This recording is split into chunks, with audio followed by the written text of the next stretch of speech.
Pada tanggal 2 Mei 2015, berdasarkan rapat koordinasi antar kementerian, telah disimpulkan bahwa Indonesia mengalami surplus gula, sehingga tidak membutuhkan impor gula. Akan tetapi, pada tahun 2015 tersebut, tersangka TWN selaku Direktur Utama PT AP mengajukan permohonan persetujuan impor raw sugar sebanyak 105.000 ton. Assalamualaikum warahmatullahi wabarakatuh. Waalaikumsalam warahmatullahi wabarakatuh. Salam sejahtera bagi kita semua. Selamat sore untuk rekan-rekan jurnalis dan wartawan yang hadir pada sore ini. Saya langsung, Pak Kapus, izinkan untuk menyampaikan perkembangan penanganan perkara dugaan tindak pidana korupsi kegiatan importasi gula pada Kementerian Perdagangan Republik Indonesia.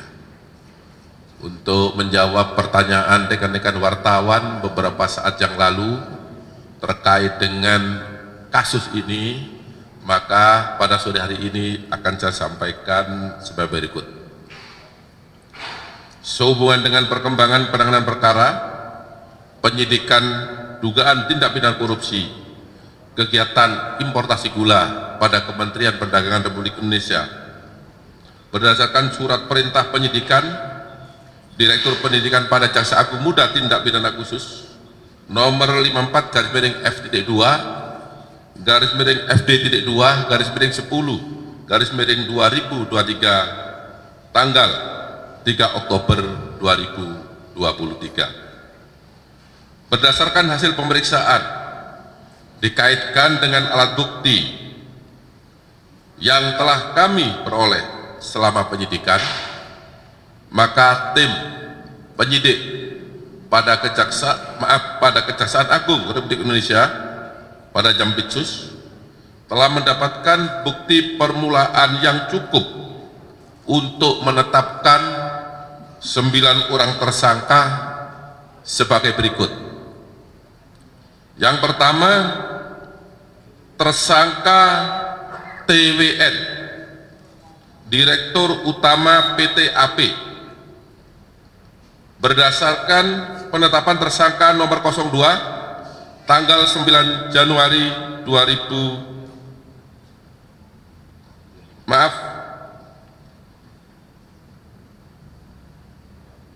berdasarkan surat perintah penyidikan nomor 2-FD-FD-01-01/2025. Kemudian penetapan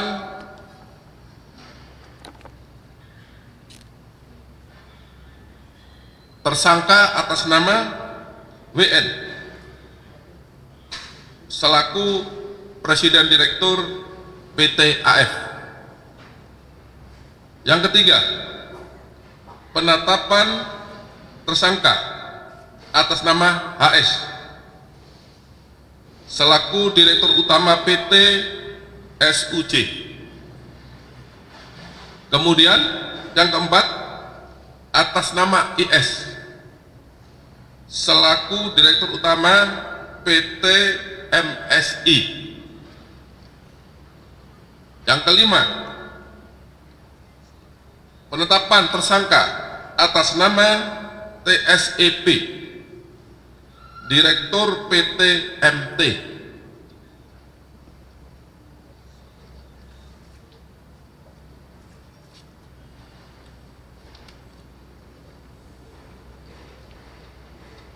Kemudian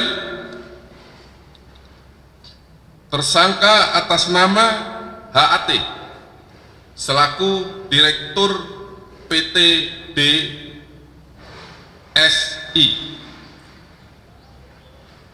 Ketujuh, tersangka atas nama ASB, Direktur Utama PT KTM. Kedelapan, atas nama HFH,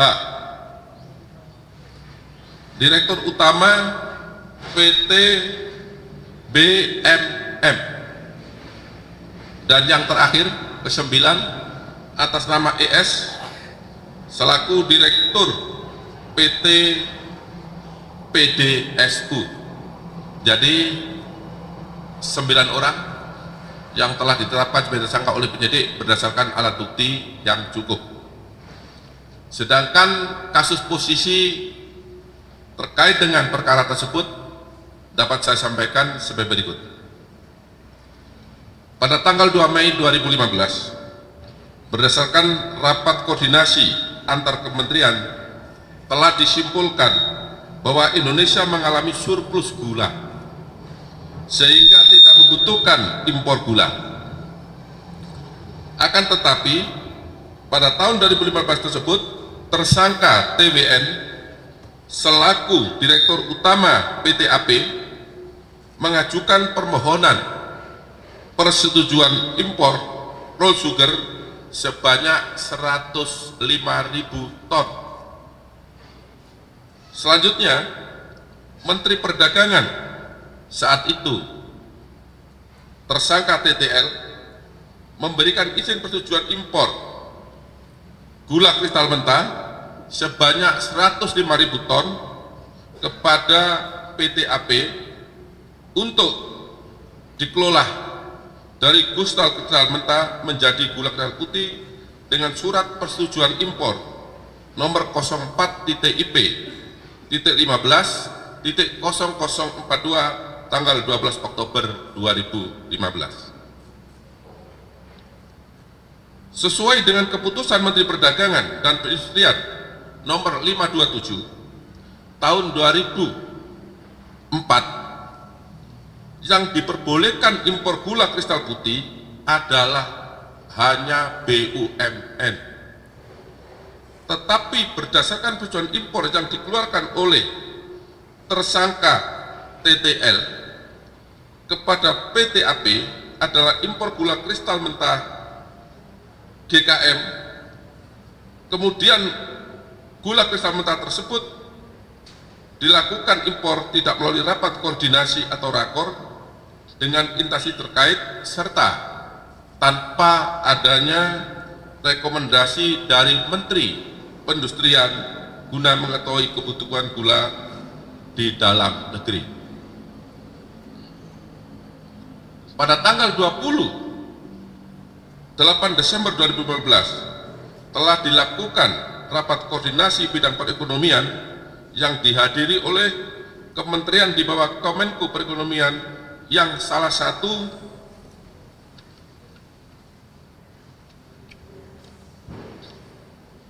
pembahasannya adalah bahwa Indonesia pada Januari sampai April 2016 diperkirakan terdapat kekurangan gula kristal putih sebanyak 200.000 ton. Namun dalam rapat tersebut tidak pernah diputuskan bahwa Indonesia memerlukan impor gula kristal putih. Selanjutnya, pada bulan November sampai Desember 2015, tersangka CS selaku Direktur Pengembangan Bisnis PT PPI telah memerintahkan staf senior manager bahan pokok pada PT PPI untuk melakukan pertemuan dengan 8 perusahaan gula swasta, yaitu PT AP, PT AF, PT SUJ, PT MSI, PT PDSU, PT MT, PT DSI, PT BMM di gedung Equality Tower SCBD, di mana pertemuan tersebut dilakukan sebanyak 4 kali untuk ditunjuk sebagai pihak yang akan melaksanakan impor gula kristal mentah untuk kemudian diolah menjadi gula kristal putih. Jadi sebelum ada penandatangan kontrak, ke-8 perusahaan tersebut sudah diundang lebih dahulu, sudah diberitahu bahwa mereka lah nanti yang akan melakukan pengadaan gula kristal mentah yang kemudian untuk diolah menjadi gula kristal putih dalam rangka stabilisasi harga pasar dan stok gula nasional. Pada bulan Januari 2016, Menteri Perdagangan saat itu, yaitu tersangka TTL, menandatangani surat penugasan kepada PT Perusahaan Perdagangan Indonesia atau PT PPI dengan surat nomor 51 tanggal 12 Januari 2016 yang berisi penugasan kepada PT PPI untuk melakukan pemenuhan stok gula nasional dan stabilisasi harga gula melalui kerjasama dengan produsen gula dalam negeri untuk memasok atau mengelola gula kristal mentah atau impor menjadi gula kristal putih sebanyak 300.000 ton. Jadi penugasannya baru belakangan setelah mereka dilakukan rapat 4 kali untuk ditunjuk sebagai importer gula. Kemudian PT PPI membuat perjanjian kerjasama dengan 8 perusahaan tersebut, padahal seharusnya dalam rangka pemenuhan stok gula dan stabilisasi harga gula di pasaran yang diimpor adalah gula kristal putih secara langsung dan yang dapat melakukan impor adalah BUMN.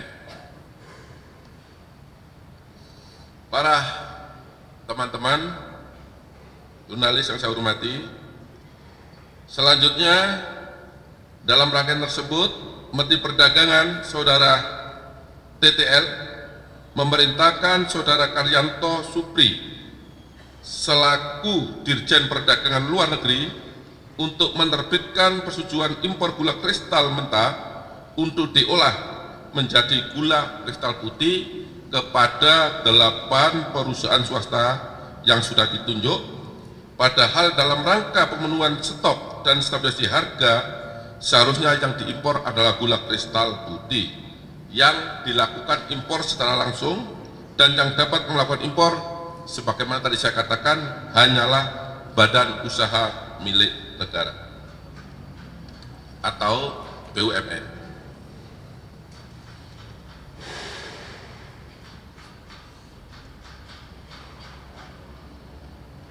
Selain daripada itu, persetujuan impor dari Kementerian Perdagangan tersebut di atas diterbitkan tanpa adanya rekomendasi dari Kementerian Perindustrian serta dilakukan tanpa adanya rapat koordinasi dengan instansi lain yang terkait.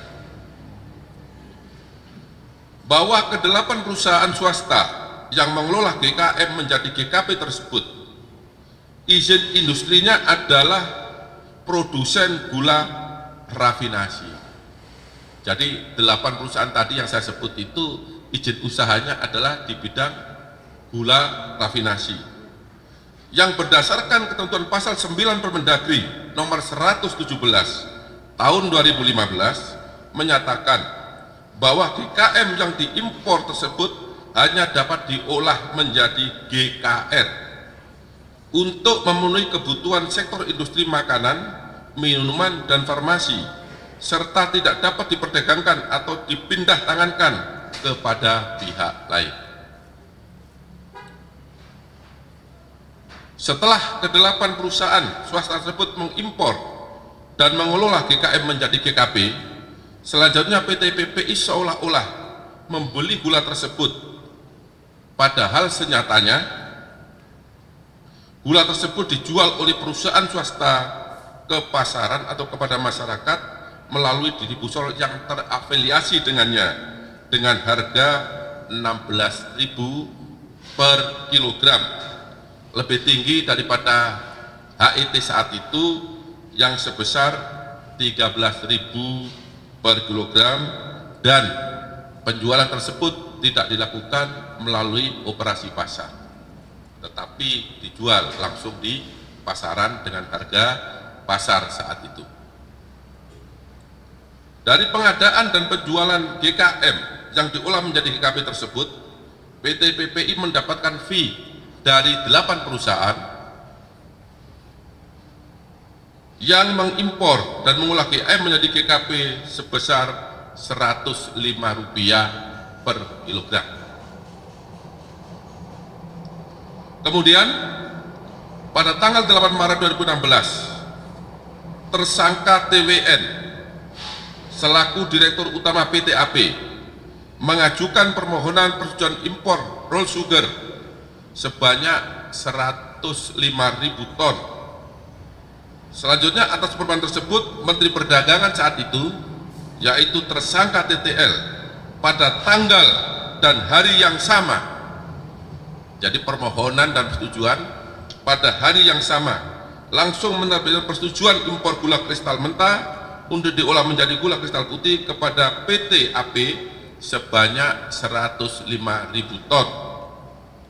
Dengan persetujuan impor nomor 04.P garis miring 169.16.25 tanggal 8 Maret 2016 tanpa melalui pembahasan rakortas Kemenko Perekonomian yang menyetujui impor GKM tersebut untuk digunakan dalam operasi pasar atau stabilisasi harga gula.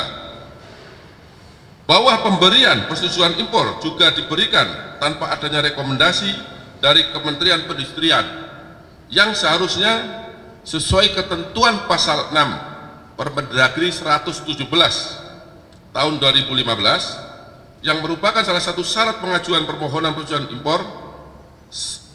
Dan selain itu, berdasarkan pasal 4 junto pasal 5 ayat 2 Permendagri nomor 117 tahun 2015 dalam rangka stabilisasi harga gula, impor gula yang seharusnya dilakukan adalah impor gula kristal putih, dan pihak yang diperbolehkan untuk melakukan impor gula kristal putih adalah BUMN yang ditunjuk secara resmi oleh pemerintah.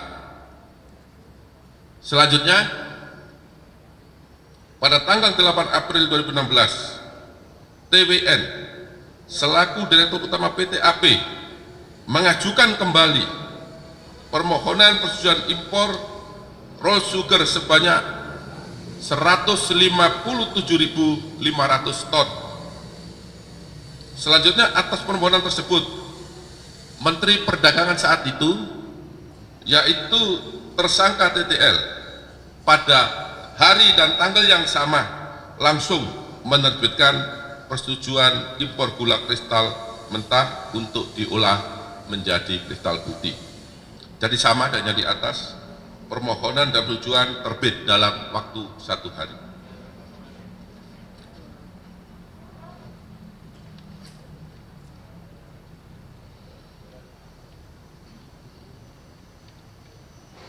Yang diberikan kepada PT AP sebanyak 157.500 ton dengan persetujuan impor nomor 04.P.69.16.00/2008 tanggal 8 April 2016 tanpa melalui pembahasan rakortas Kemenko Perekonomian yang menyetujui impor GKM tersebut untuk dipergunakan dalam operasi pasar atau stabilisasi harga gula.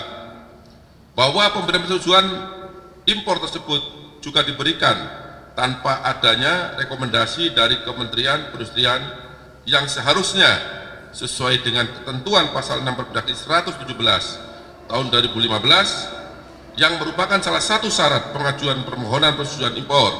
Selain itu, berdasarkan pasal 4 junto pasal 5 ayat 2 Permendagri 117 tahun 2015 dalam rangka stabilisasi harga gula, impor gula yang seharusnya dilakukan adalah impor gula kristal putih, dan pihak yang diperbolehkan untuk melakukan impor gula kristal putih adalah BUMN yang ditunjuk secara resmi oleh pemerintah.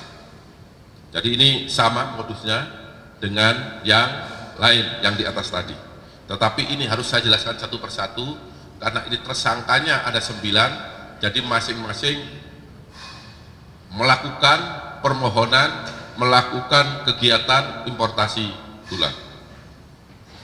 Kemudian pada tanggal 28 April 2016, tersangka TWN selaku Direktur Utama PT AP, tersangka WN selaku Presiden Direktur PT AF, tersangka HS selaku Direktur PT SUJ, tersangka IS selaku Direktur Utama PT MSI, tersangka TSEP selaku Direktur PT MT, tersangka HFH selaku Direktur PT BMM, tersangka ES selaku Direktur PT PDSU, dan PT DUS mengajukan permohonan persetujuan impor raw sugar dengan total sebanyak 200.000 ton.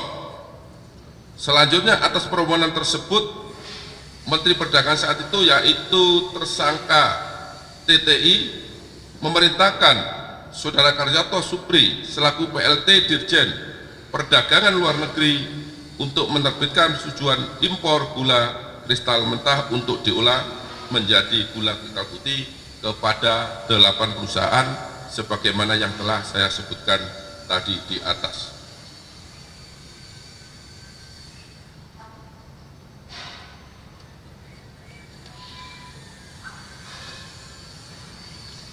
Selanjutnya, pada tanggal 7 Juni 2016, tersangka ASB selaku Direktur Utama PT KTM mengajukan permohonan persetujuan impor raw sugar sebanyak 110.000 ton. Selanjutnya atas permohonan tersebut, Menteri Perdagangan pada saat itu yaitu tersangka TTL menerbitkan persetujuan impor gula kristal mentah untuk diolah menjadi gula kristal putih sejumlah 110.000 ton dengan surat persetujuan impor nomor 04.PI.16.16.0052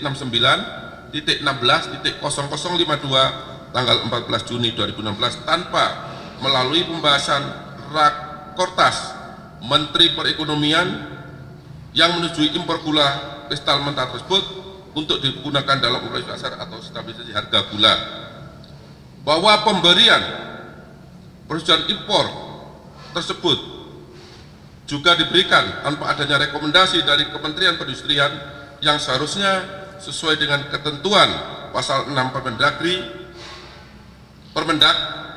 pasal 6 Permendag nomor 117 tahun 2015 merupakan salah satu syarat pengajuan permohonan persetujuan impor. Selain itu juga berdasarkan ketentuan pasal 4 junto pasal 5 ayat 2 Permendagri 117 tahun 2015 bahwa dalam rangka stabilisasi harga gula impor yang seharusnya dilakukan adalah impor gula kristal putih dan pihak yang memperoleh yang diperbolehkan untuk melakukan impor gula kristal putih adalah BUMN yang ditunjuk secara resmi oleh pemerintah. Jadi pelanggaran hukumnya sama oleh 9 perusahaan tersebut.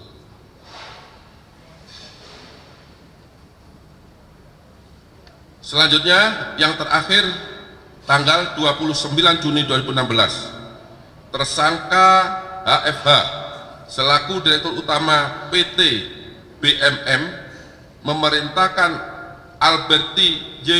Tobubu selaku Direktur PT BMM untuk mengajukan permohonan persetujuan impor raw sugar sebanyak 20.000 ton. Selanjutnya atas permohonan tersebut, Menteri Perdagangan saat itu tersangka TTL memerintahkan Saudara Karyoto Supri selaku PLT Dirjen Perdagangan Luar Negeri untuk menerbitkan persetujuan impor gula kristal mentah untuk diolah menjadi gula kristal putih sebanyak 20.000 ton. Pemberian tersebut tanpa melalui pembahasan Rakortas Kemenko Perekonomian sama sebagaimana yang telah saya sebutkan tadi di atas, bahwa dengan adanya penerbitan persetujuan impor gula kristal mentah menjadi gula kristal putih oleh Menteri Perdagangan saat itu Saudara TTL selaku tersangka kepada para tersangka yang merupakan pihak swasta sebagaimana saya sebutkan 9 orang tersebut di atas, menyebabkan tujuan stabilisasi harga dan pemenuhan stok gula nasional dengan cara operasi pasar pada masyarakat tidak tercapai.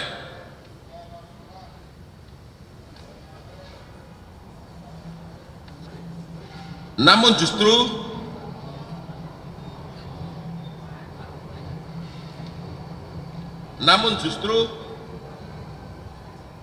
memberikan keuntungan kepada para pihak swasta dan mengakibatkan kerugian keuangan negara. Pasal yang disangkakan kepada para tersangka yaitu pasal 2 ayat 1 dan pasal 3 junto pasal 18 Undang-Undang Republik Indonesia nomor 31 tahun 1999 tentang pemberantasan tindak pidana korupsi sebagaimana diubah dengan Undang-Undang nomor 20 tahun 2001 junto pasal 55 ayat 1 ke 1 Kitab Undang-Undang Hukum Pidana. Kemudian terhadap 9 orang yang telah ditetapkan sebagai tersangka, 7 orang dilakukan penahanan rutan. Yang pertama adalah tersangka TWN, ditahan untuk 20 hari ke depan, akan dilakukan penahanan di Rutan Salemba, Cabang Kejaksaan Agung. Kemudian untuk tersangka WN, sama, ditahan 20 hari ke depan, dilakukan penahanan di Rutan Salemba, Cabang Kejaksaan Negeri Jakarta Selatan. Yang ketiga, tersangka HS, dilakukan penahanan 20 hari ke depan di Rutan Salemba, Cabang Kejaksaan Negeri Jakarta Selatan. Kemudian yang keempat, tersangka IS ditahan 20 hari ke depan, dilakukan penahanan di Rutan Salemba, Cabang Kejaksaan Negeri Jakarta Selatan. Kemudian tersangka TSEP dilakukan penahanan selama 20 hari ke depan di Rutan Salemba, Cabang Kejaksaan Agung Republik Indonesia. Kemudian keenam, tersangka HFH ditahan 20 hari ke depan di Rutan Salemba, Cabang Kejaksaan Negeri Jakarta Selatan. Dan yang terakhir ketujuh yaitu atas nama ES ditahan 20 hari ke depan di Rutan Salemba, Cabang Kejaksaan Agung Republik Indonesia. Sedangkan untuk 2 tersangka yang telah dipanggil dengan patut hari ini tidak hadir, yaitu atas nama tersangka HAT dan atas nama ASP, saat ini dilakukan pencarian oleh tim penyidik untuk diketahui, untuk dicari di mana mereka saat ini. Demikian yang dapat saya sampaikan perkembangan penanganan penyidikan terkait dugaan tindak pidana korupsi impor gula pada Kementerian Perdagangan Republik Indonesia. Saya akhiri dan saya mohon maaf apabila ada kata-kata yang kurang jelas, yang kurang dimengerti. Saya mohon maaf. Wabillahi taufiq wal hidayah. Wassalamualaikum warahmatullahi wabarakatuh.